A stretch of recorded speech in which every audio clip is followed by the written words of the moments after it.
Welcome to the San Antonio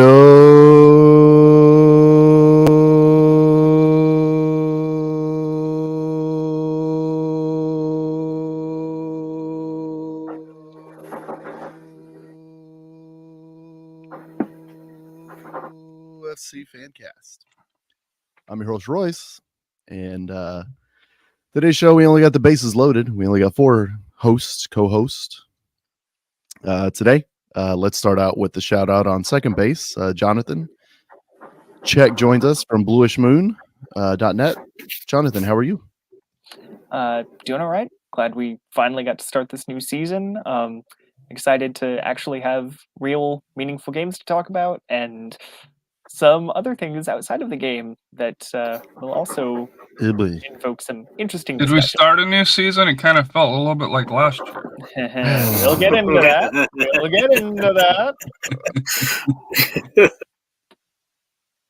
You just had to. It was right there, man. You tee it up like that, using your baseball term, you hit it.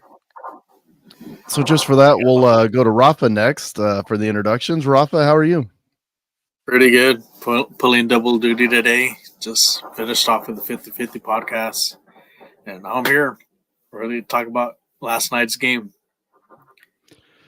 Fair enough. I like that jersey. That's pretty nice. How do you like? How does it fit? How does a new jersey fit? I think that's going to be some breaking news for everybody interested in buying the new away jersey for SAFC. We're a size up.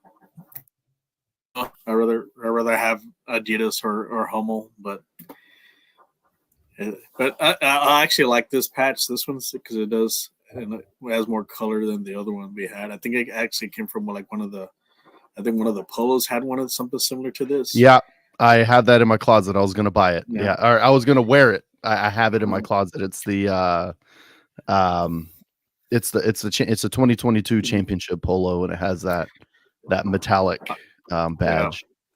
I'm just hoping the SAR doesn't fall off. I'm crossing my fingers. Yeah, that's tough. That's tough because I have a couple of shirts that the star's falling off of. Not this one though, still on there. But anyway, I've delayed long enough. Put them in timeout long enough. Power play's over. We're back to even strength. Harry, hello. How are you, old curmudgeon? Well, I'm calling out Matt and Robert. Where are you? Last night at midnight, you kept me up till midnight. Hungover. Kept me up till midnight. I was the Robert Uber, which is awesome to do. Robert, hey, I'll be here in his 18 bean and cheese tacos. Important question. Where did you buy those bean and cheese tacos from? Very important question. Mama Margie's. That's correct. Sponsor, That's the best. That's the best. It's the best bean and cheese, at least on our side of town. Mostly in the San Antonio area. Mama Margie's can't miss. A lot better than Mia's. So. A lot better than a lot of things. Where are they? Is Matt watching his MLS? Oh, Houston was off this week, so he doesn't have that excuse. So yeah, those two were the ones who were like, we did our little contest last week of who's going to be the first to get too drunk, who's going to be the most drunk from the first game. And both of them are like, oh, we got to be responsible. We can't do it. Where are they? Where are they? Liars. Liars. All right. Moving right along. Harry, I may throw this over to... He's at a birthday dinner. He's at a birthday. That'd have been good to know you weren't going to be on, Matt. Uh-huh. Sure. No one believes you. Anyway, happy birthday to the happy birthday to the imaginary person that Matt is at their supposed I think it's Sherman's birthday. We haven't got to Rainbow Royce yet, so yeah, I'm positive that you're just skipping out on the show because you're too hungover. That's what I'm positive about. Anyway, moving right along, Harry, I'm gonna throw it over to you. The first thing we're gonna hit are San Antonio alumni, the San Antonio alumni report. Good Lord, fire away. So kicking off, Jose Gallegos in Denmark, first division with was it Sonderjuske? I can never pronounce it right. Yeah, they're in the Nordic Bet Liga, which is the second division of Danish soccer, but it is Denmark called the first division. Right. Right. And the team name is Sonderjuske. So he had a FOTMOB rating of 8.5, 73 minutes, 1 goal, 4 chances created, and a 4-1 win for them. As they last I saw, they were in first place today. I kind of did a wife's day to kind of build back up those points. So I believe they were still in first place. Last time I saw, they were in second place. They are in second place. Yeah, Albert won they're in second place because they lost the first game, and the other team is apparently a freaking wagon. Yeah, they're a freaking wagon. So they need a couple results, and I think they play one more time head to head with that team, and they really need the 3 points from that.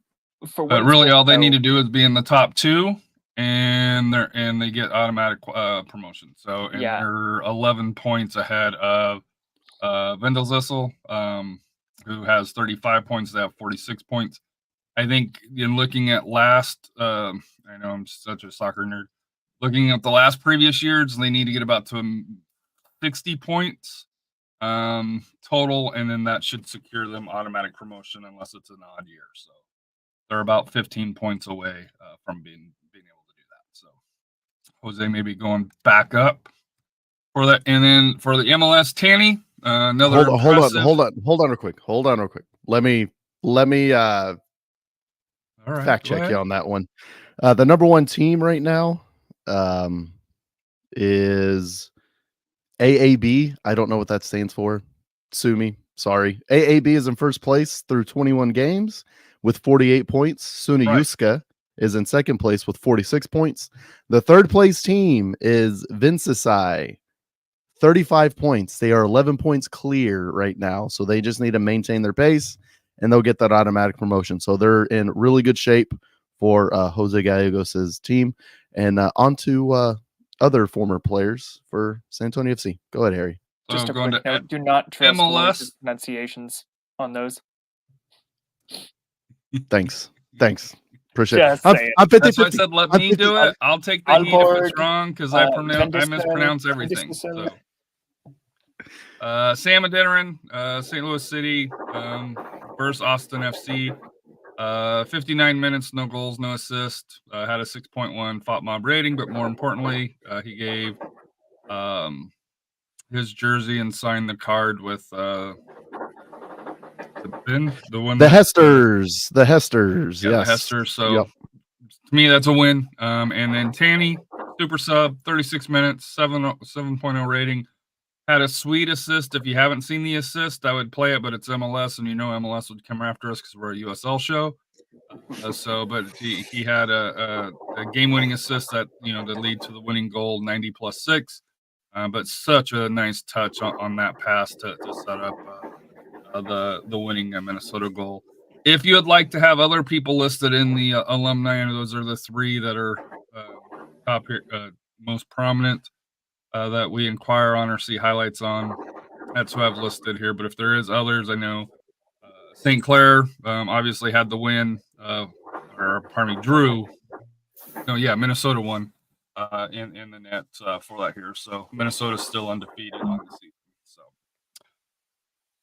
transactions, that's going to flip it back to you. Well, we should put it to Jonathan, Mr. That's what I'm saying. That's what I'm saying. There. You want to come after me? Hey, floor's all yours, brother. Floor's all yours. All right. So first of all, a couple early week loan signings for SAFC. Hugo, SAFC listed as Mbongu. I think initially I kind of assumed it was something like Mbonge. He is not even in town yet, so he would be the best source of what his actual name is pronounced like. So he's coming from Toronto FC. And then the day after that, Jose Mulato was loaned from FC Dallas. He is in town, but it was a fairly recent thing. So as we get into the match later on, he came on as a sub later on. Marcina in particular with Mulato talked about his separation speed, his ability to make vertical runs, and kind of just having a good nose for goal, as he put it, I believe it was. So that gives you some useful qualities up there, especially I think he feels like it'll suit their style. Marcina said it'll suit their style. We don't really have any info on Mbongu yet, so we'll see how that turns out. But again, still waiting for visa issues to allow him into the country. So, and I guess if we want to do other transactions, well, let's talk about those two first, because my first question was signing of 2 forwards. Since when we went through the conversation of, hey, the depth chart and hey, this is what we see here, I was completely caught off guard of 2 strikers coming in, and these guys are strikers, not wings. They're plain strikers. They're attackers. Yeah, attackers. Royce found a Instagram post on Patino, which kind of raised an eyebrow. I'll just say we won't delve into a whole lot, but it kind of opened up some concern, just with kind of the post and where he hasn't been, according to Jonathan, in camp or wasn't on the roster versus Austin, and then Lucho did not get the first yellow card from box 1. I know that's shocking, Matt. That was a horrible call on your part. But your guys, Rafa, your thoughts on bringing in 2 young strikers? Yeah, I think did get to see Lucho warm up while I was putting up the Tifo flag. So he was working with the trainer. So I know he's probably getting back in shape, whatever injury he had. But yeah, I think if you have those injuries, you're gonna bring in 2 strikers. The question mark is Patino. Like I said, he's signed a 2-year deal. What's going on with that? I mean, he looked in great form that preseason game and against Antigua, and then he didn't play the Austin game. I'm sure that's because of precaution. But if there's some issues, or I doubt if they can even sell him because to any other team, because that window's already closed. So the only one would be maybe MLS. Is he going to an MLS team or loaned out to an MLS team? We don't know. Hopefully he's back because he is a vital part of our attack. But like I said, we did added some more depth. I'm sure these guys will be ready to go once, and especially at the Mulato, he has got that. He knows that system for coming out from FC Dallas, from where our sporting director came from too. So he shouldn't take a long time to get adjusted to that stuff. And Patino was not listed on the injury roster at all. So kind of, it may be an injury just not disclosed, which, I don't know the rules of USL, but Solineg was listed on the injury report with an injury for that here. Royce, your thoughts on the 2 strikers, and then Jonathan, you can put in the final 2, and then we'll move on to the 2024 technical and support staff by SAFC that they announced. You're on mute. Come on, Harry. Yeah, I know, right? I think it's good depth, especially if you paid attention to Luke Hackinson through the entire match. Last night, how he was pretty gassed late in the game. I think that forward depth is kind of needed in this system. It's not, and the reason that it's going to be needed is if you kind of watched whenever we recycled possession amongst our back line in the midfield, the forwards just kept making all these runs to try to find space and to try to create space. And that's what they're doing the entire time. So in this new system, forward depth is going to be key. It's not just a sprint down the line to try to beat the center back to an over the top ball. It's going to be a lot of different runs to try to create space for Silva or Gomez to come around, or even Jorge to go make a run. So the forward depth in this system is definitely going to be needed. As for Patino, I don't think it's fair to speculate about anything, but whatever's going on, we just hope the best thing for him and his family turns out to happen, because we don't know, but it's a little concerning for sure. And then obviously we know Lucho was on the injury report before the Loudoun match. So once again, that forward depth, a lot of people kind of, turned their heads and saw how many forwards that we signed, and it's kind of looking like, yeah, they knew what they were doing because there's going to be a lot of running by those forwards. Yeah, so adding that little bit of forward depth, I was saying last week how if you've got a lot of, sort of more guys than positions in the starting lineup, that can create some helpful competition. But perhaps at times it can get a little oversaturated. I think SAFC last year maybe at times had that problem where it was like, okay, there are 6 or 7 forwards on the roster, and some of them aren't even are barely coming off the bench. So you maybe kind of raise an eyebrow there. You maybe wonder, okay, is this the right route to go again? Um, and I think we could see it as just maybe adding some depth in addition to Patino and all the other options there, and obviously having Solignac injured is going to create more space for those two to come in as they did last week. But when you couple that with the somewhat cryptic post from Patino, you wonder what exactly is going on there. So we'll see how it pans out. But in terms of goal scoring, SAFC at least was able to get a couple last night. They've got just enough for now, and just need to clean it up a little behind that. And I will also say something interesting about Solignac is usually the SAFC injury report in the match notes will, unless a player is announced as having like a long-term injury, it'll just say questionable. And, guys can be questionable for a couple months as they're working their way back from injury. So I thought it was interesting for Solignac to be listed as out already. Now, we didn't get a pregame injury report, an hour and a half before the match like we used to. So maybe it's just sort of moving that official, are they available or not word, moving that forward to when we get the match notes a day or two before.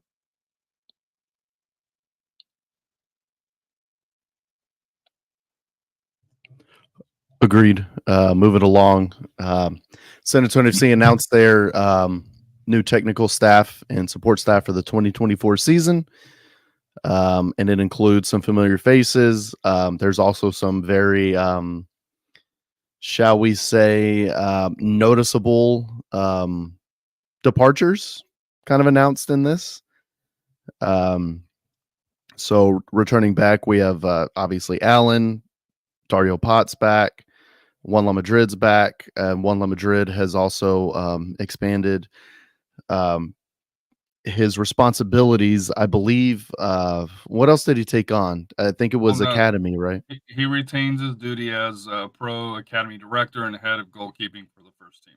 There you go. There you go. I think it was last year he took over as head of the goalkeeper when Nick left. Correct. So this Juan La Madrid, Sean Archer's family is a San Antonio soccer staple. They've been around forever. He returns, hometown kid. It's great to see. Jesse's back. Jesse Lawrence, Rashad's back, and Alex. It's yeah. So let's see. There we go. And also Preston with his promotion. Selena and Morgan Hobbs, communication associate manager, takes is new. Tim, Camilo, Oscar, and Shane. I know Tim's back. I'm pretty sure Oscar and Shane. Actually, all of them do. Camilo was also in academy. So yeah, they all return. Selena, who's Lou's younger sister, gets a nice promotion. Preston gets a nice promotion. So a lot of good hiring within the system for SAFC. Love to see that. The big one to me is Sean coming back. Sean Arters, he was with us in 2022, won the title. For those that don't know, he is one of the co-founders of SA Beast, who does a lot of work with here and in Austin. Just from my understanding in speaking with sources, he was highly, highly coveted by, we'll say, both teams on 35 and other units here. So for SanAntonio FC to be able to keep him, that is a huge deal for that here. Funny enough, the controversial performance coach was with Loudoun. Yep. So yeah, interesting how that landed on week 1. Yeah, that's quite interesting. And like you said, I mean, we should talk about it. Last season in Phoenix, words were said between allegedly said between the supporters and this certain coach. There were allegations of racial abuse being thrown from the coach towards the supporters. The league did not find anything from this. Well, no. They go ahead. SanAntonio FC handled it in-house. Whatever that meant, but there was stuff there, but they handled it in-house. But he was not suspended he wasn't suspended any games or anything along those lines here. The league did not take any action because SanAntonio, quote unquote, handled it in-house, whatever that means. Handled in-house, and then he just so happens to not be on the coaching staff the next season. Connect the dots. Yep, correct. Make your own draw your own conclusions from that one. But he's on Loudoun staff now, so sure. Best wishes to him. But yeah, like I said here, I'm happy that Sean's back. Like I said here, if anybody knows, his dad is one of the co-founders of Copa Teos and been around the SanAntonio soccer scene with James Hope and Danielle, and to me is one of the pillars of the SA soccer community, and to be able to have him on the staff here again, where all, I'll say all, but I'm assuming there's probably one or two players love him and spoke up to SanAntonio FC to make it happen. So to me, that's the big get. Obviously nice to see Preston, nice to see Morgan and Selena move up. Jesse's always got the awesome facial hair that I'm jealous about. Yeah, dude's got it all. The dude's got it all. Absolutely. But moving on to the last one here, we'll let you do this one here, Royce and Rafa, and then because the academy kids here, Eduardo Fernandez, Mateo Gonzales, and Giovanni Padilla, signed academy contracts. Eduardo's a forward, and the other two are defenders. Royce, I'll let you handle this because you pointed out somebody that is not on the list here. But let's start out with who is, and then kind of see if there's a missing spot where there could be another person signed or maybe not. Yeah, these three definitely academy staples. Three of the more successful kids that have come through the system. They've been with the system for a while. They've played in multiple U.S. Open matches. They've played in a lot of international friendlies. So they have a lot of really, really good experience through the system.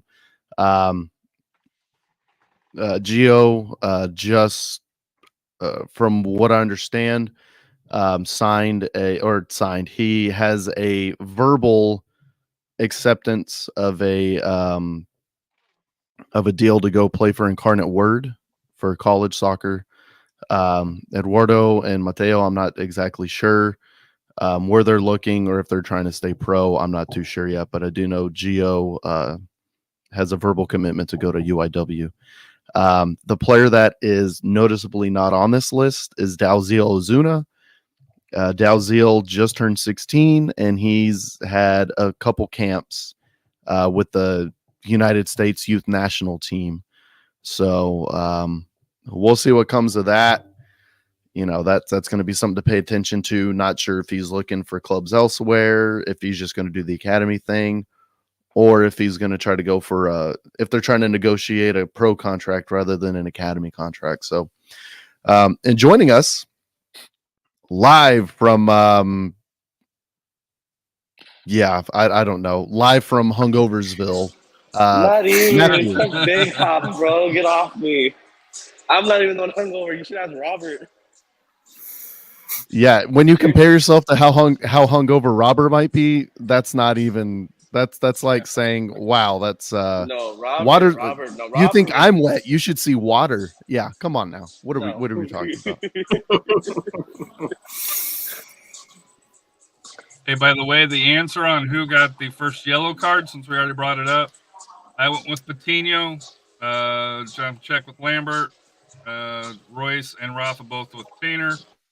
Matt went with Lucho up in the box. The yellow card went to Lucas Silva in the 76th minute. So, Lucas Silva, yep. So nobody gets that point. Are we going to go through this right now since we got Matt on?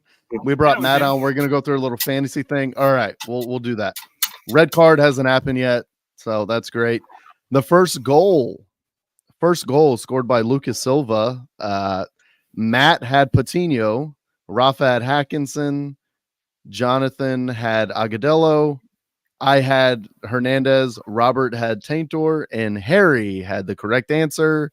Lucas Silva. Congratulations, Harry, on your 1 point. But that was after I gave you Jorge, because you're like, man, you wanted to go with Jorge. And I was like, all right, I'll give you Jorge and I'll go with Lucas. So then you're welcome. Stepping up to the plate. You're welcome. For you. Right. And on the other side of the coin, the first assist of the season goes to Jorge Hernandez, Rafa, Jonathan, Matt, and no, I didn't. Oh no. You did not. You had Luke. No, I didn't. That's correct. So Rafa, Jonathan, Matt get the correct answer for Hernandez. Harry had Lambert. I had Hackinson. I get 0 points. Harry has 1. Everybody else has 1 point. Tough. That's tough for me. But That I is will tough for me, say so. Jonathan Check and Royce is a Golden Boot winner. Agudelo looking pretty good. Looking nice. Looking nice. Although we should have probably had 2 or 3 yesterday. Looking pretty nice. And everybody but Rafa on the most assists. You're not Rafa. You probably should get deducted points, dude. Rafa's already down 2 assists already after 1 game. Is that the name of the podcast now? Everybody but Rafa. But we'll follow that up here. Rafa did it to circle back to the academy contracts, and Jonathan, if you wanted to touch base on any of the academy contracts here. For me, it's one of those that I hope we see them play in preseason, or not preseason, but in friendlies. And actually, no, I don't want to see them in Open Cup because where we're being placed in an Open Cup. But to me, it's good experience for them. But there is the question mark on that. But Rafa, your thoughts on Fernandez, Gonzales, and Padilla getting signed? I think those are the 3 ones that really kind of stood out as far as the rest of the academy players so that we saw from the preseason. Surprised we didn't have a 4th. Usually they carry maybe 4 or 5 at times. 5. Yeah. So just to have 3, so they maybe they're in the works with 2 others. Like I said, we'll find out in the next coming weeks. It's like I said, it's not too late to sign them up to an academy contract. But those 3, like I mentioned, those 3 in particular, those are the ones that really, like I said, have stood out. And I think hopefully we can develop them. And like I said, one of them is going to be going to Cardinal Word. The other 2 will find out, see if they stick it out to the pros or they'll go on to a Division I university or MLS. I hate to say it, maybe MLS next, but we'll see. But like I said, we've done well developing these players, and hopefully they'll get their opportunity to shine on the field. And before Jonathan corrects me if he is, you can have 5 where it doesn't affect your roster limit. As we saw last year, I think SAFC had more than that affected your, was it a 30-man roster that you have? So it reduces the number availability of senior slots. So technically, SanAntonio could have more.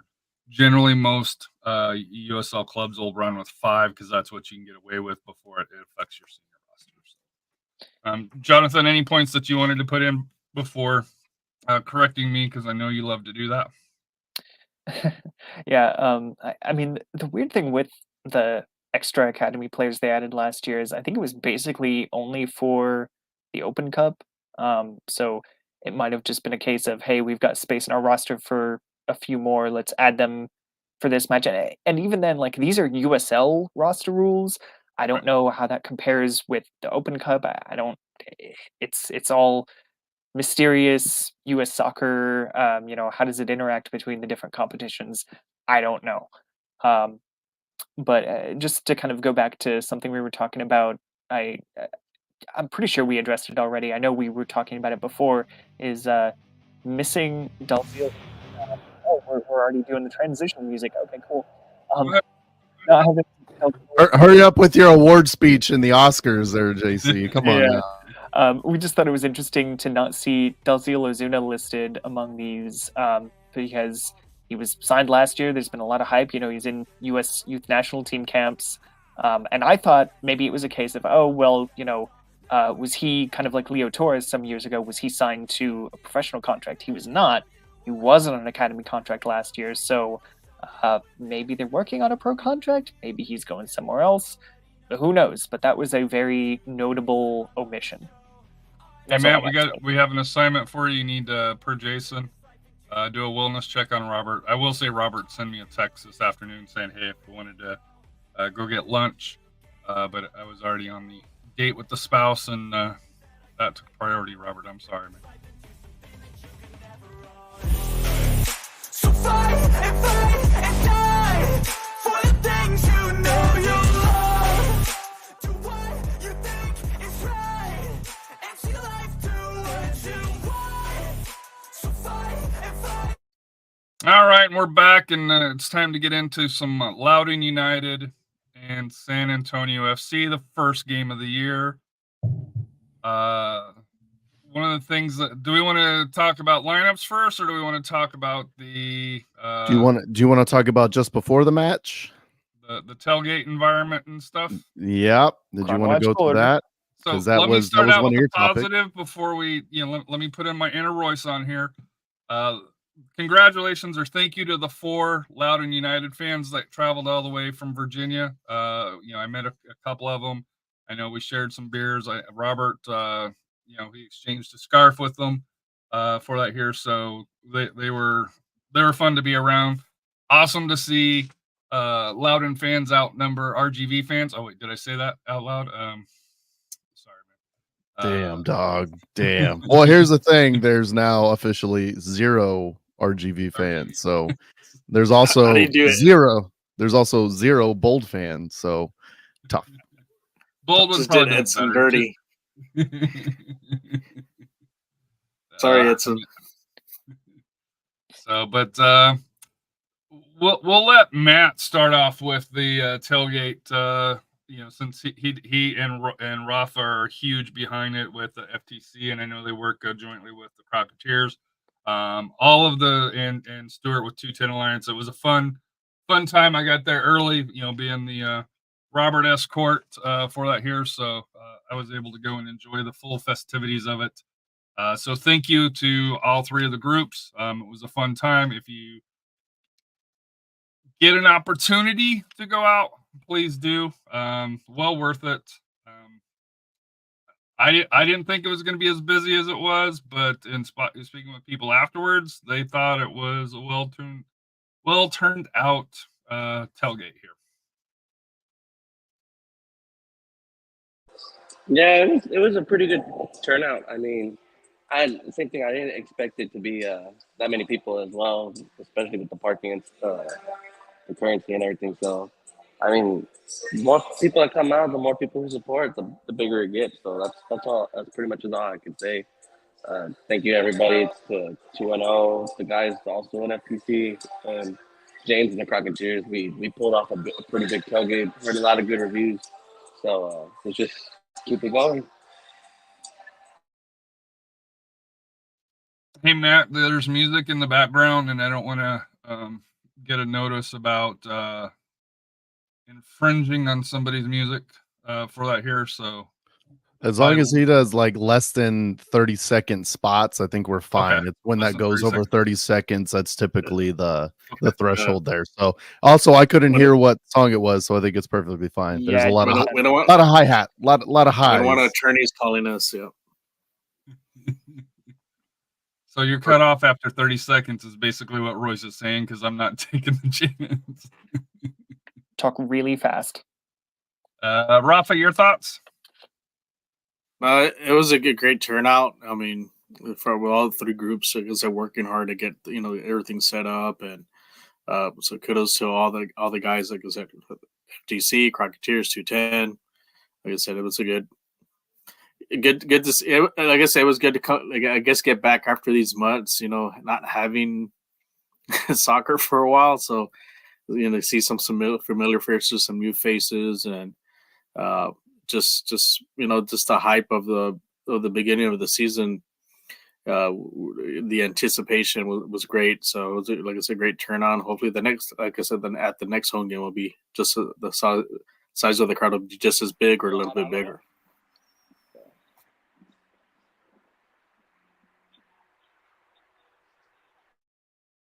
Royce, did you attend or no? I did. I'm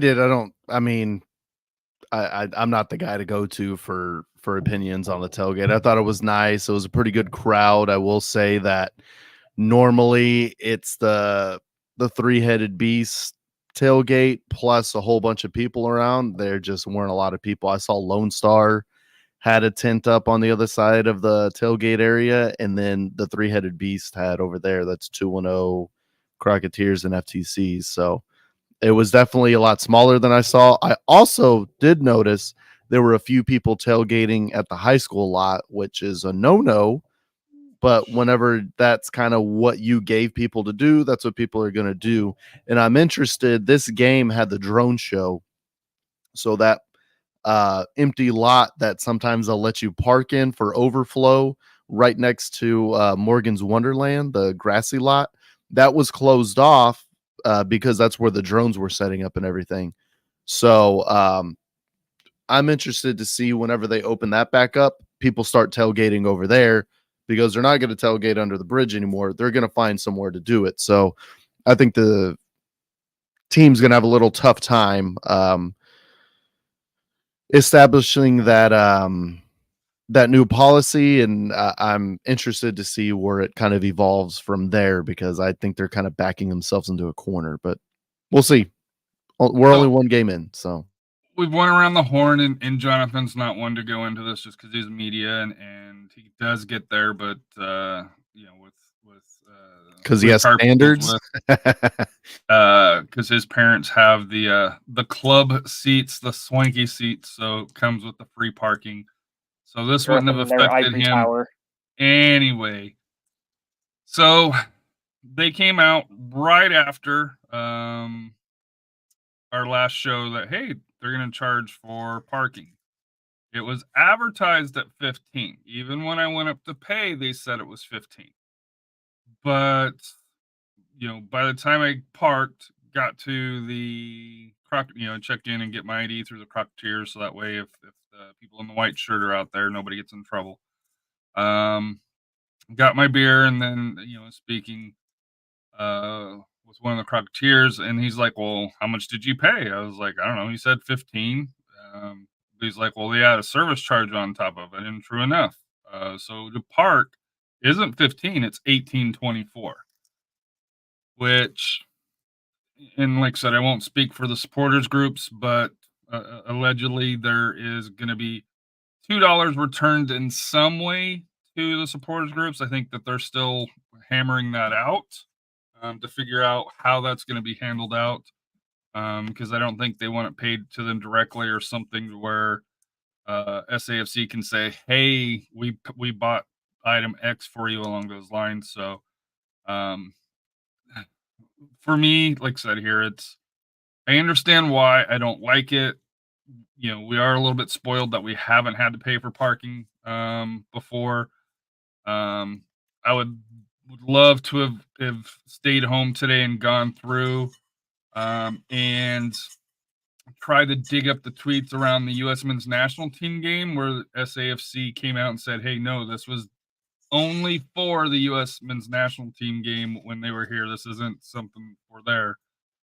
But I didn't, to me, it's what's done's done. The process to pay was pretty easy. You just gave them the card and it was, it was easy. No app or anything like that. So it sucks that lot 3, the tailgate area is now basically $20 you can just chop it up to $20 a game to park there if you're going to park there. But wasn't as many parked there, so it was easy to get in and out. So It's time for bed. I don't know what more you can. And then the Thank only you, other, Alexa. I appreciate that. then the only other negative thing that I have, and I understand it's a safety issue, but we've been tailgating under the bridge for 10 years, going back to the Scorpion years at least. Kids have been going up and down that hill all that time, and not once had security came out and said, "Hey, you can't be on that hill." Well, this week they did, so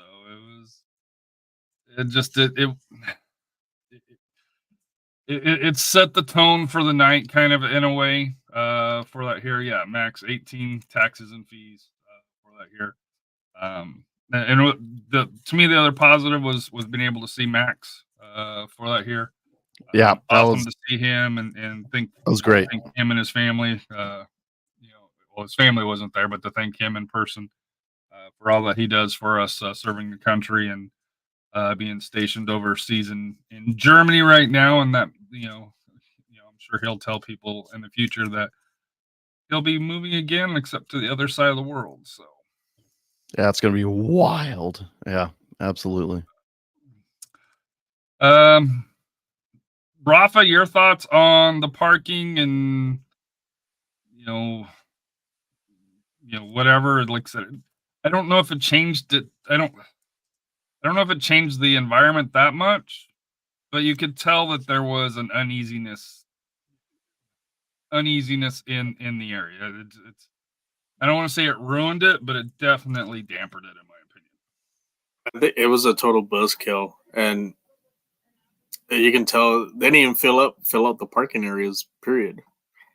The whole goal is, I think, if they were thinking, hey, well, people are going to do it. Well, that ain't happen. Normally, it's stacked in there. It's I usually park off the street, and normally when you go into the actual tailgate area, it's stacked where you got one all the way back, two, and sometimes two, or at least another one there. Yeah. Just wasn't it. Yeah, the crazy is, I guess, like, I actually read some comments. I remember the one comment I saw. Well, I actually had to do with the new merch, and someone put a comment. Well, said, I would like to buy that new merch, but all my money is going into parking in the tailgate area. So that's the attitude, and that's the comments, the attitude of people are saying they're just not thrilled about it, and I don't know, maybe that's something SAFC needs to really kind of think. You don't want to regress the fan atmosphere, especially with the tailgate. Like I said, if you do the math, you can probably go to be at 18 to 20 matches times $15. It's going to add up, and so we'll see. I mean, I kind of understand if maybe it was $5 of parking, that's something reasonable. But I mean, at 18.24, I mean, let's say we have 20 games, that's $364 right there. That's enough to buy a couple of these, for the family and stuff. Added that for the north end, it's more than one season ticket. Mm-hmm. So, like, we'll see if they can look it back into it, and like I said, and maybe they'll change the fee after this first game, noticing, hey, you know what, we didn't really make a profit out of this, or let's just go back to the way I had it before. Yeah, I was going to say, we do have lot 1 parking for our tickets, and we are on the north end, and we pay, I think it comes out to be about $20 a game. So we pay a little more than what it would be for the tailgate area, which is interesting. And then lot 2 is $15 a game. So kind of an interesting thing there, but I guess it's different if you're a season ticket member. You don't have to pay the convenience fees that you do just as a game to game customer. So I guess it is what it is. And when we come back, we'll get into the match report.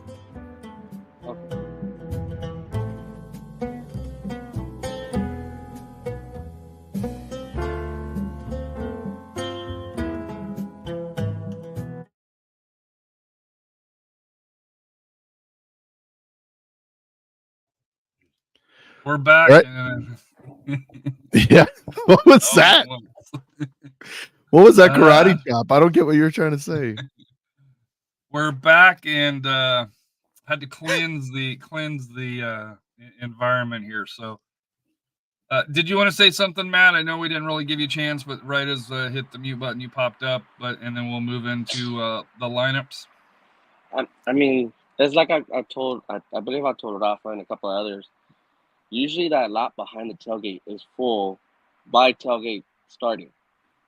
That lot wasn't even halfway. And even towards the end of like getting towards the match, that lot was still not full. It was not even halfway full. So how is it going to be now? It's going to be the question. Especially when it gets hot, are people really going to want to walk all the way over to the tailgate area when it gets hot? I don't think that would be the case. I honestly wouldn't see it. So this was the starting lineup here. Fernandez, Agudelo, Hackinson, Silva, Abu, Lambert, Gomez, Tainter, Burks, Manley, Cicinega. And this is the lineup. Agudelo and Hernandez, Manley. This is how it lined up here. No, it's not. You got to love USL. USL.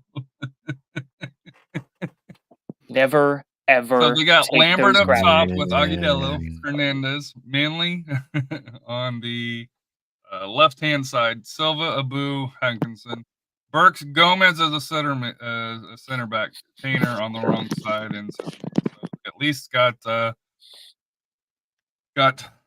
right here. So It's also a new graphical style too. I guess that's cool. that's Yeah, pretty It would be cool. There's better a if new- they got it right. Yeah, there's a new score bug as well, which looks sharp, but you know what else would look sharp? A little accuracy in the lineups for sure. Absolutely. So, but this is what it looked like here with Pablo in the net, Tainer, Burks, Manley, man in the back three, Silva, Abu, Lambert, Gomez, Agudelo, Fernandez, and Hawkinson. So I think Royce pretty much called it with the exception of Abu, which I think all of us wouldn't have objected to Abu starting, but we thought with Omar and Burra in that would possibly get the spot over Abu, but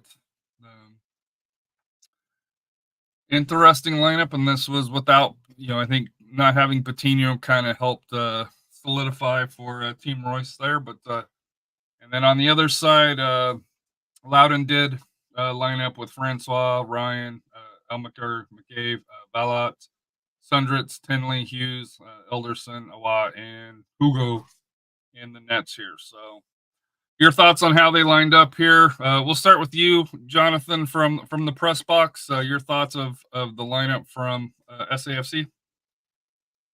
Yeah, pretty, like we said, almost exactly what Royce predicted, I guess, a week ago. Almost exactly what I predicted a couple days ago when someone asked me, why even bring that graphic up again if it's so incredibly wrong? Because I like No. it. It's got the right formation. People in the wrong spot, but it's got the right formation. Yeah, I guess so. You don't think so? Fair. Well, no. I'm saying that is fair. It is at least mostly the right formation, especially with in that midfield four. If you look at the average positions, the two wing backs were practically wingers, and I almost kind of thought that was what was going to happen if SAFC was going to be more possession based this season. Is those two wide players were really going to be getting up there, and they were. But yeah, I mean, given what we had seen in preseason, I think the addition of or sort of putting Abu back in there, it was just kind of a question of like, how much does SAFC want to risk him? Is he going to be? Are they going to need to bet him in, or is it going to be like, all right, until we're going to risk you, and hopefully you don't have the injury problems you did last year, because that was what really derailed him, and in some ways derailed SAFC, because that was probably the area where they were weakest last year. So hopefully Abu is feeling better, is feeling ready to have a solid, mostly injury-free year.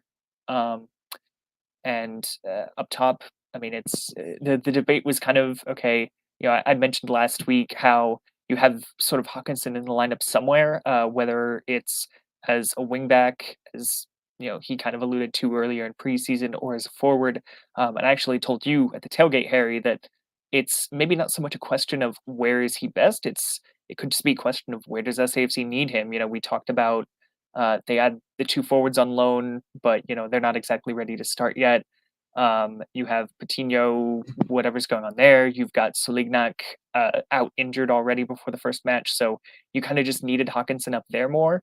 But like I said, later on in the season, you might be seeing Hawkinson moving back if Shannon Gomez, for example, is away on national team duty. So that's versatility that Marcina has kind of talked up about some players in recent years. And a few of them, yeah, it's worked out, but not always. So it's good to see that he's a player you could probably employ in both those spots. And was talking to someone last night who kind of described Luke as more of kind of like Connor Maloney, but with more technical ability. And if he's going to be in that more sort of attacking role, yeah, it seems about right. Kind of playing as a wingback, but getting forward a lot. So that seems like an astute observation. Besides that, seems about right. Rafa? Yeah, the lineup, like I said, kind of what Royce predicted. I kind of see it, kind of envisioned that a little bit. I guess the surprise was Abu, but I think you do want, I guess he is 100%. He's ready to go. He looked, for the preseason game, he did look good, moving the ball, and you can see the influence he had, and he brings that leadership, like kind of the role that PC had last year. So it's great to have him there. And I think he works well with Lambert there in the middle. And then they said that we had basically your same back 3. Fernandez there doing what he does best, chaos there up front, distributing. And then our forwards with with Agudelo and also with Hankinson. Like I said, Luke can be pretty much this is a switch to a line. He can play the wing or he can play up front. So, but we kind of knew it was going to be a 3-4-3 going into this game. So we want to get into the highlights before we or anybody else have any comments on the starting lineup? Nope. It's exactly what I predicted. Thank you. I'll take that. Fire away. And of course, the SAFC Picks virtual are highlights around are via us, USL on YouTube. It's also really easy to get excited. Good to see things have kicked off and are ready to go. That's what I was alluding to. SAFC usually just has their keepers send a boot across and try to develop something on the other side of the pitch, but that time they kept it short, and it leads to a Loudoun United opportunity here in the attacking third. Nice back foot there to pick up by Zach Ryan, and then it'll be picked up off the turf there by Cisniega. Being first in the middle of it, the feisty player that he is, defender of the year. Jorge Hernandez in penalty area. One touch here to Silva. Looking for a strike. Hit the goal for SA. I will say he's got a nice left foot. That was a nice sequence there between Fernandez and Silva. What I will say, what I noticed a lot of in this match for sure, a lot of standing on the ball. There was a lot of standing on the ball. Yes. There wasn't a We're lot going of to get to movement. that on their goal. There wasn't a lot of not a lot of movement, not a lot of runs being made, and that's going to be a growing pain that we're going to go through. And yeah, this is your clear example right here. Standing on the ball, nobody really moving, everybody just looking, and just Burks with a bad pass. Boo will be taken away here by Skundrich. And I'll credit to Loudoun though. Absolutely, I'll credit to Loudoun for playing through that and just taking advantage. But man, I lost count of the times that Burks, Tainer lost possession of the ball with really ill-advised passing and just not accurate passing. And though it'll get better throughout the season. This was a really poor showing from them. Just a lot of lazy passes like that hopefully they. I did see a quote. I don't want to steal your thunder, Jonathan, but I did see a quote where somebody talked about, I wished we could train, or I wish we could have played as we do in training and not, at this game, because we would have been a lot better. But I'll let you kind of expand upon that. But yeah, that's just the tough. part that bothered me watching the game here. And it wasn't just this game. This was in Antigua as well, where the defense You just stop right kept there. it too long. But if you stop right there, if you go back to where Burks has the ball, stop right there. Where should Burks send the ball out to? I would have thought it would have been Tanner. Should go. That's the obvious there, and any coach should know. You got to read what the offense is giving you. That pass right there, the chances of that getting intercepted are very high. So you're going to take the low risk pass, send it out to the outside. At least if we lose it outside, it'll either go out of bounds or we'll throw in or so forth. But at least will allow us to have numbers to come back. And that's something that maybe, I don't know, going back to, the coaching there, he's going to have to show him how to read what he has in front. And typically there, you got to play that to the outside. Because there you see right there, once he sends that ball outside, Francois probably moves up. Our guy there, Lambert, will move up here to the wing and receive the ball. And now we're in the attack. So those are the details that they gotta fix. And that watch his when he turns it over. You can see Burks pointing out immediately along those lines here, where I think Abu basically overran the pass. Right, I think is what happened. Well, I think the pass was behind him. Jonathan, you wanted to say something? I was just going to say, while we're talking about this, something that Marcina mentioned a few times. There's not even, after he said it a few times, I was like, there's not even a particular quote here, but he keeps bringing up decision making. We didn't always have the best decision making. I agree. Saw that here. And something else that he mentioned was, we did all right at kind of pulling Loudoun out, finding some spaces, but we needed to get the ball wider more. And what are we talking about they should have done here? He should have made a better decision to pass the ball out wide. Perfect example right there. And I know y'all. Go ahead, Rafa. I was going to say really quick. Basically on a 3-4-3, that's the whole system is to play wide. And he's got to understand that. You're playing a triangle defense. You gotta play wide. And like I said, I've played this system play. I always tell players we have to stay wide. That way we can send the ball out and have the attackers kind of chase after it, but also the spread out to create lanes for a pass to get the ball up the field once we play from the back. And going back for him coaching to say that, that's his players need to be better prepared and not be doing things. I know it's not going to be perfect, but still you got to learn how to read stuff like this. And it's game one. To be fair, this is game one. That's the thing. In my opinion, they had a light preseason, which goes back to Marcina. Well, I'm assuming it goes back to Marcina. For that here, where they played 3 home friendlies: Houston Dynamo 2, Antigua, and Austin FC 2. So there is going to be some growing pains when it comes to this, but all fairness to Loudoun, they did what they needed to do. Zach Ryan finished it in the net like you're supposed to, and fair play to them. 1-1. Yeah, and I know y'all are gonna say, I'm the way too positive guy, trying to balance out the pod, but at the same rate, like, this is going to be part of the growing pains of a new system, especially a possession system. And that decision making will become a lot more intuitive than it is now. It obviously isn't. There are some issues. Like I said, I lost track of the times Tanner and Burks just gave the ball up cheaply. So we'll see how this continues. Definitely going to be something to pay attention to. Hopefully they really tighten it up next week, because this was tough. That was an example of just disorganization and bad decision making for sure. Playing with the ball, so good at that. Mitch will not be fooled again. Yeah, and there's Francois just flopping. Tanner tells him something, and then Francois headbutting him. I'll take credit for this because did I not say on the last pod that Tainer had Francois in his pocket, and you could tell that rivalry was right there. He I think it was in absolutely. his head more than his pocket.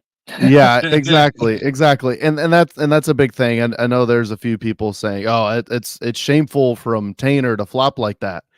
He was bleeding. Anybody's going down. Anybody's going down on that. Yeah, It doesn't matter the level. Correct.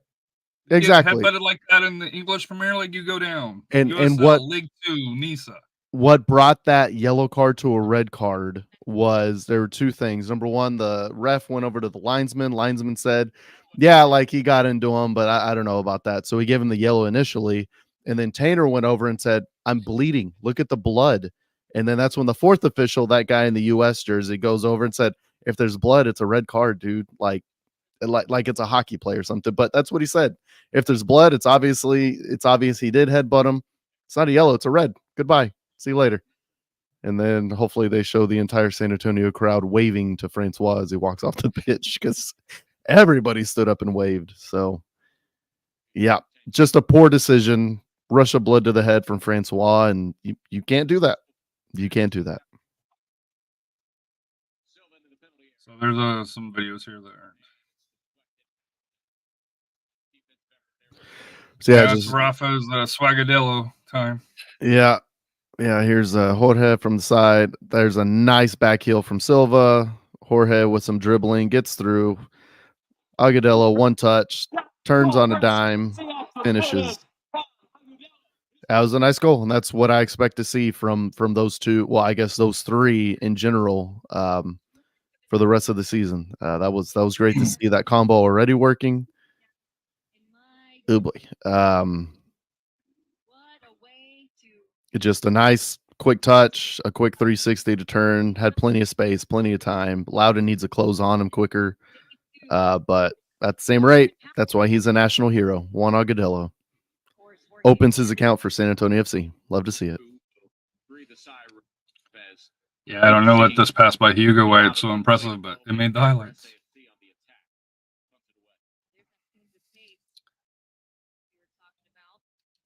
So we're said, sorry, but the ref shouldn't have waited for blood for a red card. A headbutt is immediate merit for a red card. I don't disagree, John. I don't disagree, but that's what sent it over the top. Like I said, it was like it was a hockey foul. If there's blood for a high stick, it's 4 minutes. If it's just a high stick, it's 2 minutes, and I don't understand why that is. Like it's bizarre, and it could be the littlest drop of blood, and yeah, there's blood. It's 4 minutes. So, hey, Rafa, can you read this? Read this here. Can you see it? Total passes: San Antonio 528, Loudoun 172. Yeah, Rafa's on mute. Yeah, that's a big change, though, isn't it? Oh, but what was our percentage or passing percentage? I'll tell you here in a little bit. You'll be impressed. If it's 70 above, I'll be impressed. You'll be elated then. I'll just leave it at that right now.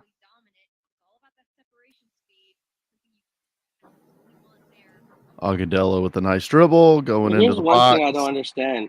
For the longest time, they were pushing and pushing and pushing. Why did we decide to drop back out of nowhere? That's back technical coaching there. But am I right? Am I wrong for that? They were pushing and pushing and pushing for a good 20, 30, maybe 30 minutes, and you just stopped. And we're a man up, too. Exactly. I think that's the old Darren Powell don't want to get caught on the break, and then you end up just inviting the pressure anyway. That, we saw that many years under the Powell years. So that's just one of those coaching things. You can either sit back or you can keep attacking. And if you get scored on from either one of those systems, it's going to come down to you. Like it's one of those damned if you do, damned if you don't. If he doesn't change and they get countered on, then it's going to be, why do we keep doing that? Why don't we bunker back? Why don't we defend? And then at the same rate, if they bunker back to try to defend to get the result and they let in a really nice play, then wow, why do we change what we were doing? We were doing was so successful. It's just one of those damned if you do, damned if you don't things. But that's the thing. We were doing so damn successful. They were holding the ball up front. I don't. That's why I'm not understanding. Like I- that's the thing that bothers me of last night. You proved yourself finally. Everybody had that mentality, thinking we're finally beating this curse of being a man down and winning. So It is what it I is. think we just put took the foot off the ase. Well, I think that's what it was a little bit. we're going to hold on that because there's some highlights here that, especially for you, Coach Rafa, going to make you want to pull out your nice long hair for that here. But thoughts on Agudelo in the pass here to Omar? Just to me, I was disappointed in the shot selection. Just on where it was, but I'd be interested your guys' thoughts, on because I think Agudelo did the right pass, but did for Omar, and he's a young guy, he's learning, for that first professional game here. Your thoughts on the pass or on the shot here, or should he have done something else? I don't see what was wrong with the shot selection at all. I think that's just one of those. It wasn't a great strike. It was passed to him. He made a touch, and the problem was his first touch. His first touch just wasn't that good to set himself up. He stopped it too close to his feet, and he wasn't able to extend. That's the problem. He didn't get a lot of power on it. There's nothing wrong with the shot selection. It was the first touch that was the issue. First touch that building. And these are going to be one tough. time. These are going to be tough. Yeah. Right through. God. And instead of shooting, he passes. Yeah.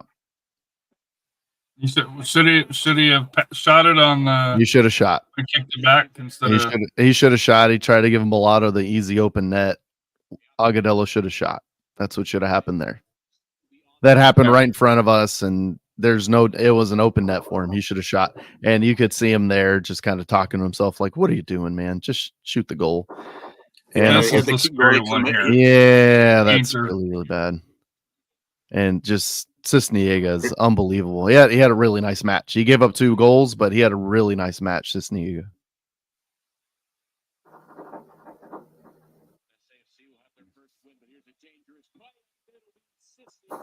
And there's an example of why you sit back after that happens is we let them go on a rush. It was a bad pass. They had a break. And then after that, that's kind of when Marcina was like, all right, everybody sit back. We don't need to be doing that crap. I've seen enough. Sit back and we'll defend. And that's kind of what happened there. So the reason why this is important, we're in a back 4 now because they put in Bonnie and took out Luke Hagkinson. So Tainer's playing left back in a back 4 with Burks and Manley in the center, and then Bonnie on the far outside here. And to me, I love Tainer, but he looked uncomfortable as heck out there. Because he's not a left back, like I said. Yeah, he's not a left back, correct. I mean, we've seen Marcina try to do that before with some other players. I remember, I think it was 2021, kind of early in the season. Liam Doyle out there. It's Liam Doyle, he's a center back. You can put him there in a pinch, I guess, but don't be surprised if it doesn't go right. Yeah, and we've had Pascal Abusi, the 6'6" guy, play left back for no reason, but that was under Powell. So Tainer got beat there again. We had Jack Barnby play left back as when he's normally an attacking midfielder. We've had a lot of this, and normally when players play at a position, nothing goes well. That was just that deflection was just lucky. I'll leave it at that. Fair play to Loudoun. They kept pushing. Absolutely. I mean, you gotta take your hat off to them. They kept pushing. They kept going for it. And that effort it's commendable. But on our part, man, to me, the goal is way up here is what causes it, because it throws off the defense with Tainer having to press. Now, to Tainer's credit, he does get back into the play and pressures, and there's just kind of a little bit unlucky, I guess you could say, with some of the bounces because Tanner gets the header there.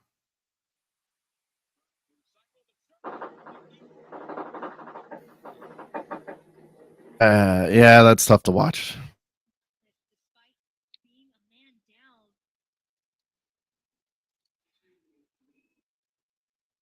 Orion below has started this match and played hard for 91 minutes, and he comes up with a big. Yeah, just rolls off Burks. Yeah, Unlucky. it's a sin whenever you're up a man and you let two guys go completely unmarked like that. You can't have that happen. That can't happen. Can't happen. But to answer your question here, Rafa, stat wise here, we had 71% of the possession. They had 29. However, they had 10 shots, 5 on target. We had 8 and 3, which to me is going to come into some of the changes that we need to do. We had 617 passes, 512 accurate, so a percentage of 83%. Only 55 long balls, 24, so 44% on those. 4 of 23, 17% on crosses. They were 4 of 11 through there, but 617 passes. I think would have took 4 games last year to equal that amount, and 83%. That's back Coach Powell days. Oh, go ahead, Jonathan. I was just going to say, Marcina actually joked about it in post game. He said the total number of passes they made last night was probably the equivalent of about 10 matches last year. He's not wrong. He's not wrong. But I think for Coach, so there's 2 ways to look at this match. I think for Coach Marcina, and for us as fans, there's a lot of positives for how they want to play this year. The negative, though, is the result-wise is the same as it was last year. Dropping points in a winning position at home, dropping points when you're up a man for 60-some minutes, along those lines here. That's the issue for SAFC. And that's why when you walked out of the stadium, even though the drone show was nice, if you saw it, unfortunately in the bunker you didn't see it. But if walking out, it was a little bit bitter, a little bit of a bitter taste walking out of the stadium with that result. And Coach Rex wrote, man-to-man coverage was horrendous on that play. Yeah, just for that, We'll go with you, Matt. I know you were banging on the drums all evening, and thank you for that. And I think it was your nephew or something that you was also on. Who was your friend? Wait, what? Oh, is it your brother or your nephew? Yeah, that was my brother. I don't know, dude. I'm old. Yeah, that's my brother. Me and my brother are the drummers. And Rafa was, acting like Rafa's the extra piece we need. We need him to stay on that side, but obviously, dude, Rafa's had to spend some time in a rock band somewhere, just with how he was going.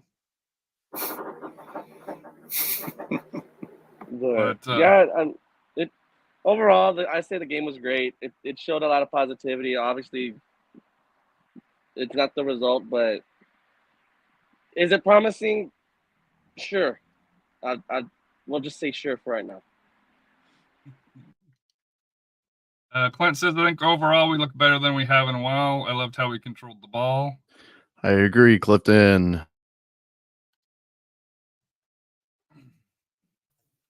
Jonathan, you want to do your post? Since nobody else wants to talk, you want to do your post-match comments, feedback from the press? Yeah, well, I mean, something else I was going to mention, we've already kind of sprinkled it in a bit, but SAFC just, and Agudelo and Marcina, but mostly Agudelo, I'd say, really kind of spoke to this, is that SAFC didn't kill this game off. And when you think about it, there are now multiple ways they could have done this. Okay, so they play up a man for 1 hour. So you can, Agudelo specifically mentioned this, pass the ball around, work it around, create some great chances. They didn't do enough of that. I mean, we talked about the stats. I don't know if we mentioned it, though. SAFC got outshot. Yes. 10-8. 10-8. SAFC had a one-man advantage for an hour, for 2/3 of the match, and they didn't create more opportunities. Seriously, that's a big issue there. So, he mentioned creating more chances. That's something they should have done, and they should have also just worn Loudoun out. But also now, I guess building off of that also, not even just wearing the team out, but getting those goals, building a 2-3 goal lead, then you really break Loudoun's spirit. Instead, you let them hang around for 45, roughly, I guess, 40 minutes in that second half, saying, we just need one moment, and we get a point from this, from a really difficult situation. So either one of those are ways that you can kill the game off. Or also, if this is a very possession-focused SAFC team now, pass the ball around. And once they get more comfortable with that, I guess that's an option too.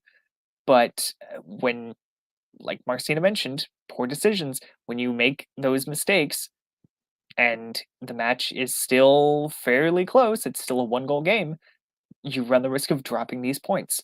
So Agudelo said he felt like Loudoun kind of outworked them. And when you have a man advantage for an hour, you can't let that happen. You can't be in that situation where you get so complacent. So that was just, I think, one of the really big takeaways. And the team, Marcina, Agudelo, and we also talked to Jorge Hernandez, they're all disappointed. They're frustrated. Agudelo came in over half an hour after the match, and he's saying, I kind of still need to calm down. And I don't know if you guys even saw it. SAFC posted a picture today of the huddle pregame, and I don't know if I've ever seen an SAFC player with such a focused game face. And I meant to even mention it, but you could tell he was ready for that match. And so maybe the team, and you referenced this earlier, Royce, Agudelo mentioned training was great. They felt that was good, and they had some positive signs in preseason.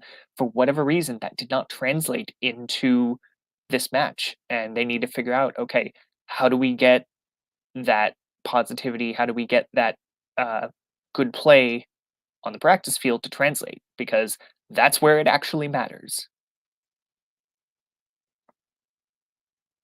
That just about sums it up. I was trying to find my mute button real quick. No, I completely agree. And I think so. Kind of trying to get the positive spin on this. There's a lot of veteran leadership on this team, 100%. And I really do think it's not great to start the season off like this, right? It's not perfect. It's not wonderful, but at the same rate, it's good to learn this lesson early, to be like, this wasn't good enough. Step your damn game up. And hopefully we go into Tampa as a transition. We go into Tampa and we show exactly what we can be. Rafa, fire away. I was going to say, I think we're lacking that killer instinct. That's the thing. When you're up a man, you go for the kill. When you smell blood, you go for the kill. And since after the championship, we used to put teams away. When we smell blood, we killed the team spirit. We're not doing that. We didn't do it last year, and this game was a perfect example of that we should have done this, and that could have put us in the right direction of where we need to be. Absolutely. And when we come back, we'll talk about next week's match against Tampa. Flip the handlebars, crashing in my car, wake up in a bar, I'll be a superstar, just on my avatar, this world is so bizarre, empty out the reservoir, yeah. I'm taking 6 shots, yeah, straight to the face, and I wanna get lost, I'm sick of this place, don't know how to...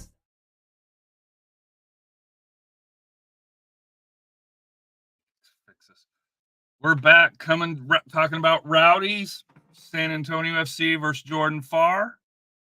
And is this a must-win for Marcina? Not necessarily for the team, but versus the fans.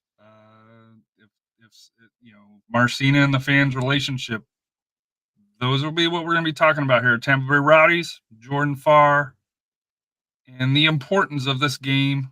And it's on the Golazo network. So it is not on ESPN Plus. So just keep in mind on that when you're trying to find the game. You will not find this game on ESPN Plus. You have to get it on the CBS Sports Golazo network, which you can get off Pluto or usually any smart TV that can have that here. So if you do not have it, you probably want to look to find it soon here. They have great morning shows anyways for that here. Just to be fair for them. But really quickly, I mean, I don't think we specified it in there, but I am 99 or so % sure that wherever you find CBS Sports Golazo Network, I'm pretty sure it's supposed to be free. So just in case you're thinking, oh, I need to buy something new, I'm pretty sure let me look that up now. I should have No, done it that. is. It's 100% free. It is. Exactly. It's free. We should It's free, clarify. but if you have Paramount, you can find it on Paramount Easy, but Golazo TV is free. I know I just don't Pluto's want people thinking it's Pluto's something one else they have to that's buy. typically, or Tubi. I believe Tubi has it. I can check real quick here. For that here, but yeah, it's a free service. You just got to be able to find it where it's at here. It is a great thing, but for us fans, kind of searching around, like Sacramento, Orange County, goalie winner at the death was on CBS Golazo for that here. So, thoughts on the Rowdies? Well, first of all, you were talking about if this is a must-win match for Marcina and the fans, and I just think that's so silly because It's not. I get it. It's not for the table. I'm not talking about the table. Of course not. But in terms I'm of the talking relationship, about the relationship between the fans and Marcina. between the fans and the guy who literally brought them a championship a year and a half ago, I think Marcina's got a bit of a long leash. And a championship 10 years ago this year. Thank you. Well, yeah. Thank But you. here's what I will say: the friction between the fans and SAFC, it's what we were talking about earlier. It's the parking. It's stuff like that. Stuff that off the field they can you're wrong annoy on that. people. You don't think so? You don't Dude, think? I mean, you talk to people. you're- at the I tailgate talked to area. someone at the tailgate who was. I thought he said this was going to be his last game and his Right, last he- tailgate for him, yes. because he's like, no, forget this. If they're going to do this, I didn't give my But 2 cents. It's back not then. just that. It's losing. It's it's like the Russell Wilson trade for the Broncos. There's we lost Simmons Here we because go. of a cap casualty because we took on that trade. It's the same thing with losing Farr. We lost Garcia, most likely, right? Spoiler: nobody liked the Broncos though. What was that? He said nobody likes the Broncos though. Anyway, I'm gonna move things along here. But no, hold I on. But just- it's the truth. It comes more before than just the players and the parking. There is, and I even feel it sometimes. There is a friction between SAFC and fans. It's the communication. That's just how I see it. There's nothing that connects them. I don't see a connection. And here's the interesting thing that I will say before I move on to last week's, or I guess this game week's results, and then moving on to next week. So real quick, just the thing I want to say simply is, hey, do y'all remember it from 2016 to basically 2020 where we heard nothing in the offseason and then there were just random signings and we'd barely have maybe one, maybe two players come back, and those two players from those years were Rafa Castillo and Matt Cardone. That was pretty much it, those two. So now we have a Not core. the same, man. We changed. Just listen. How quickly we forget. Now we have a core. We have multiple returning players. Do you remember when having players on a multi-year contract was a big deal? That was 3 years ago, 4 years ago. That wasn't that long ago. Now we have a core. We're building this championship side, and just last year wasn't good enough. So we changed a lot. There's a new system. People complain going over the top. Oh, it's hilarious that SanAntonio FC only has 30% of their passes completed. They have less than 100 passes per game in 10 games in a row. So like these things are changing. The things people complain about are changing. Everything that's good isn't always going to stay the same, but things are still improving in the system. So let's just continue on with this. Let's just go over the results from last week, and then we'll move into Tampa Bay. Unfortunately, we can't talk about a Tampa Bay game because their season opener is also their home opener this coming Saturday, so they did not play. But elsewhere in the USL Championship, Memphis beat Vegas 2-1. New Mexico beat Pittsburgh 1-0. Miami FC beat Colorado 2-0, who was supposed to be in the basement in the East. That's very interesting. North Carolina and Charleston tied at 0. Hartford over El Paso 1-0. Birmingham over Phoenix 1-0. Oakland over Indy 11 2-1. And with a last-minute goalie goal, which was exciting, Orange County draws with Sacramento 2-2. So that was great. And then Wednesday upcoming, Monterey Bay plays El Paso. And then obviously we're going to continue on. We're going to talk Saturday's match against Tampa Bay Rowdies against SanAntonio FC. This is kind of how we feel they'll line up here. Harry, take it away. So I went with our same starting lineup as last week.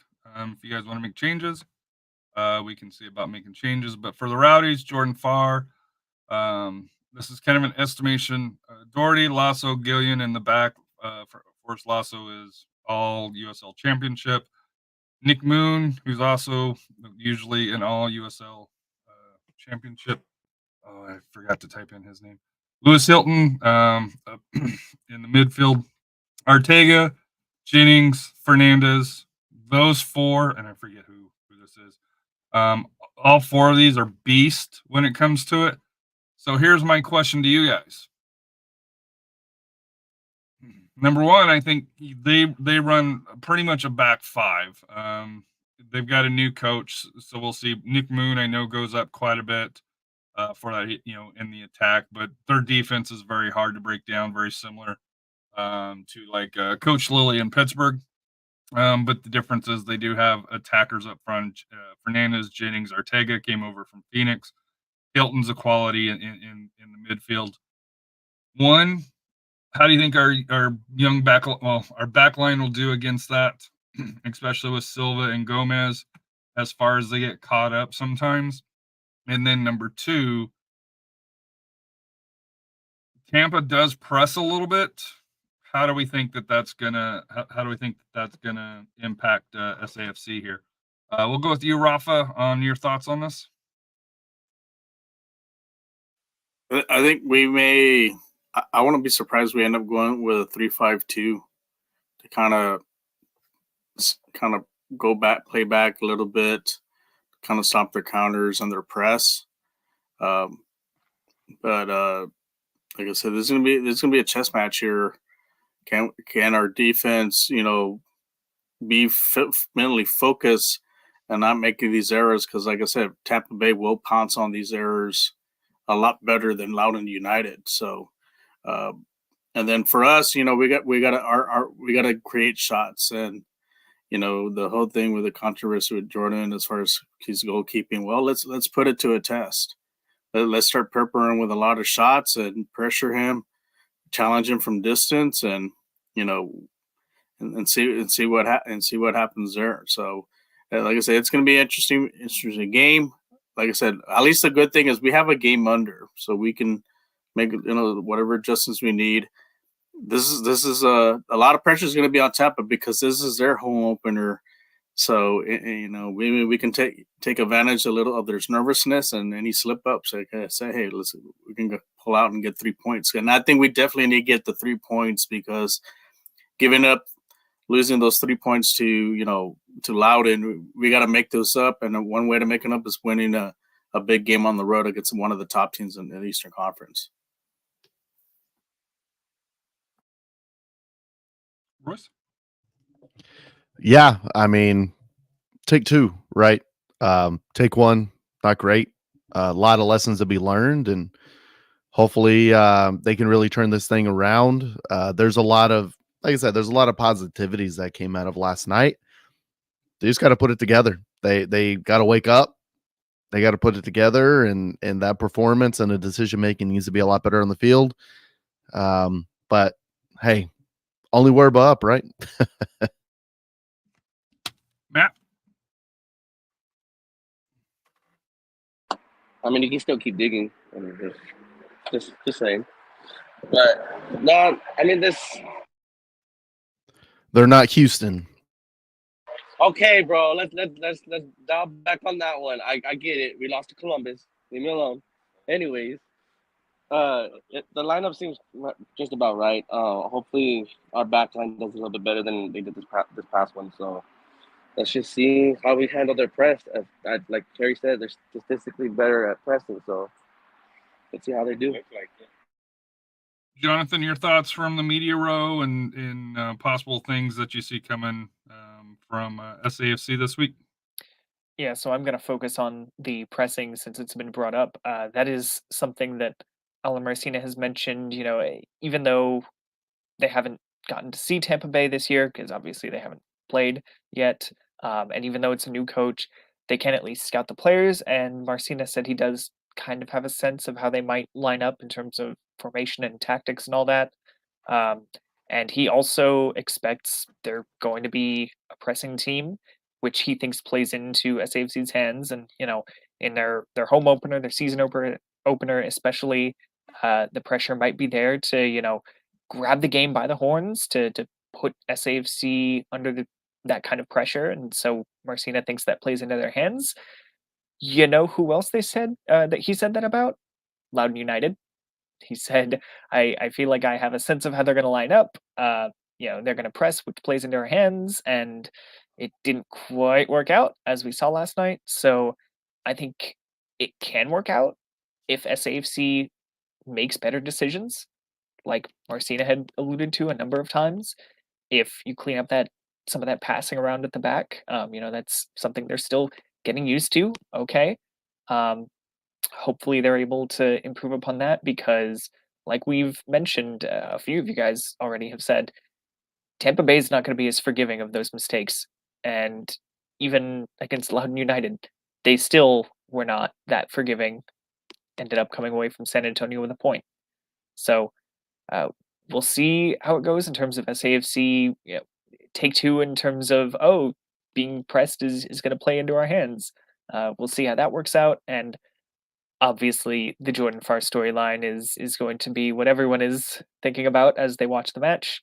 So it'll be interesting to see some of the interactions between him and guys like if you see Tanner and Manley and all them, and just how he's able to perform for them, assuming he gets the start. So one thing to keep in mind,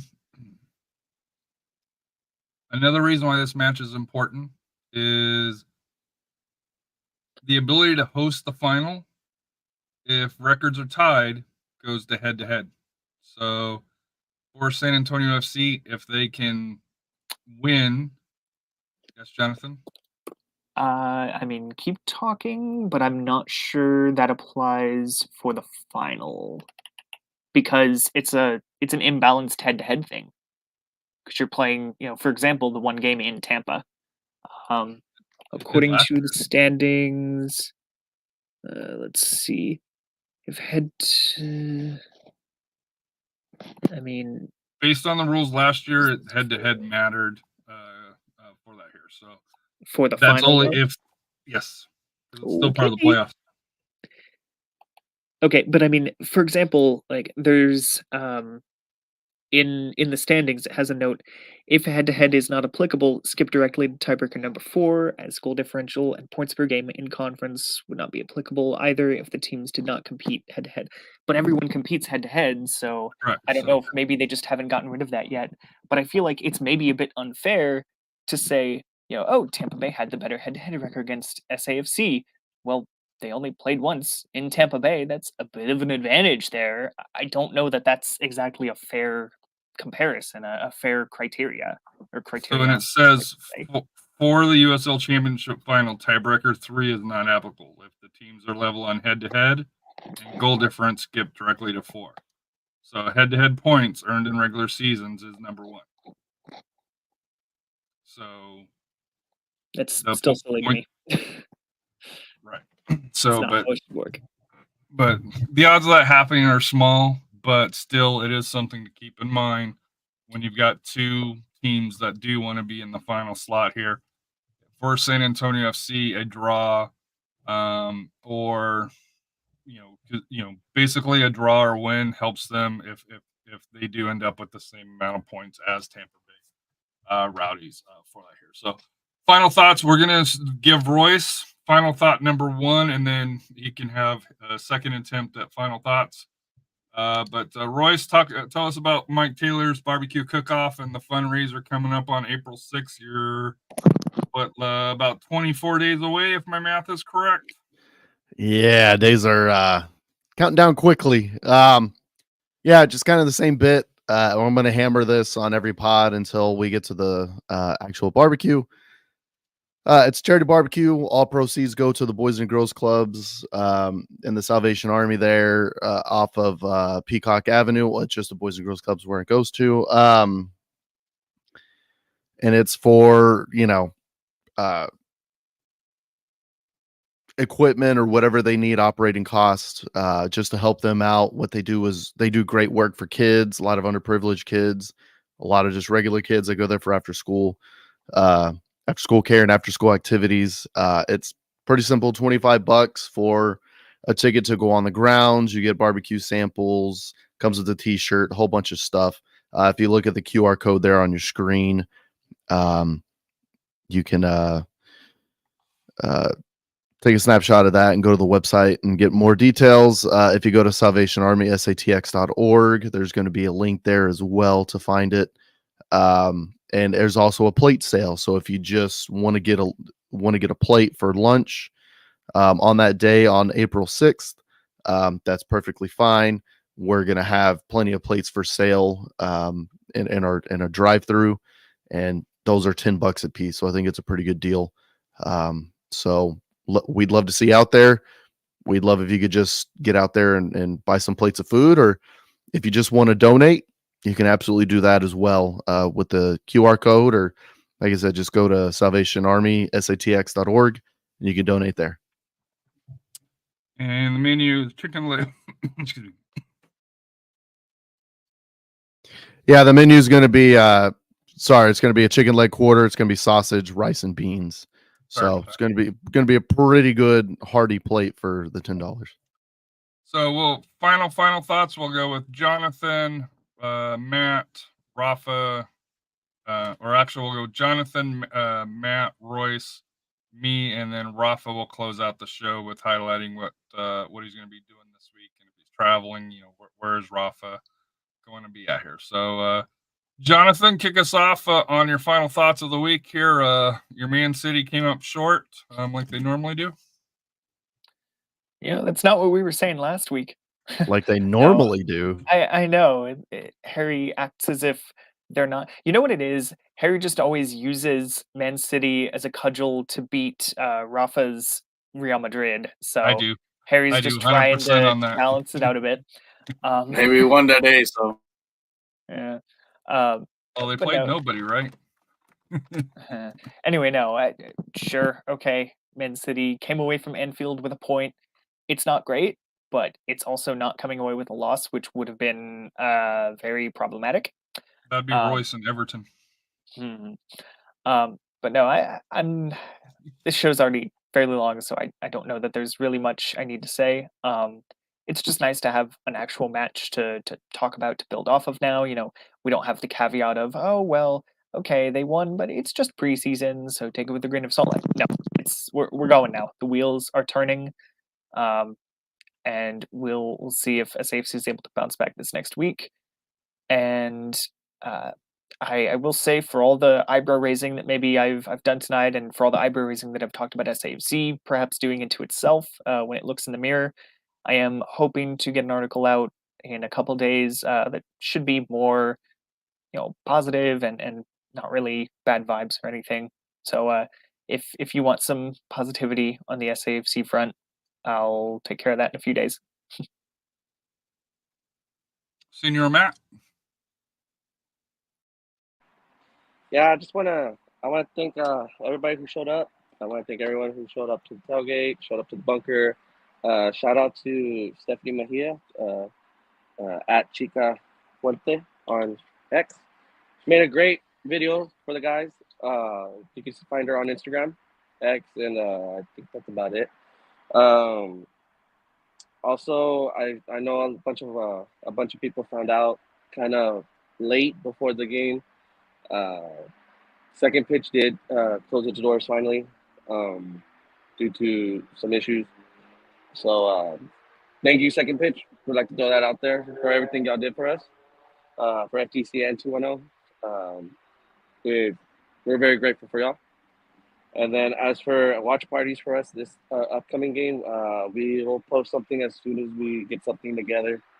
And yeah, go Manchester, right? And the Crocketeers watch party, I believe, is at Alamo. Yeah, go Manchester City. Matt meant to say go Manchester City. No, You go didn't. United. You didn't finish Go that United. second part up. You didn't finish that second part up. That's on you. That's on you.